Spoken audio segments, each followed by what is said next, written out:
Sa ngayon po ay patuloy pa rin na easterlies ang dominanteng hangin na umiihip po dito sa ating bansa habang patuloy pa rin na mayroong intertropical convergence zone na nag-i-extend po dyan sa may Mindanao. At next week, posibleng maramdaman na natin ang unang mahinang bugso ng southwest monsoon at next month, posibleng opisyal na na-ideklara ang simula ng habagat season. At ito naman ay pinapakita ng forecast model natin pong ginagamit hanggang po sa susunod na 2 linggo.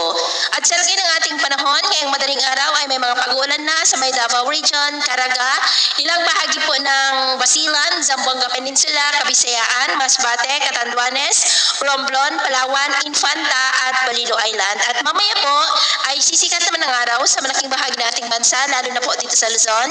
Pero may chance pa rin ng cloudy skies with isolated rains ng Aurora, Infanta, Sorsogon, Masbate, Palawan, Hanay Island, Bacolod, Cebu, Bohol, ilang bahagi ng Leyte, Samar Provinces, Caraga, Davao Region at Zamboanga Peninsula. At mamayang hapon, mas maraming lugar ulit ang makakaranas ng cloudy skies with isolated light to heavy rain sa malaking bahagi ng Mindanao, Visayas, Masbate, Sorsogon at Palawan. Kaya kung lalabas tayo sa ating mga tahanan, ugaliin lamang po natin lagi ang magdala ng kahit anong panangga natin sa init ng araw at proteksyon na rin po sa mga biglaang buhos ng ulan. At sa atin naman po mga baybayin, wala naman po tayong nakataas na ng mga gale warning signals, pero iba yung pag-iingat lamang po kung papalaot tayo para po mas makaiwas sa mga sakunang pangkaragatan.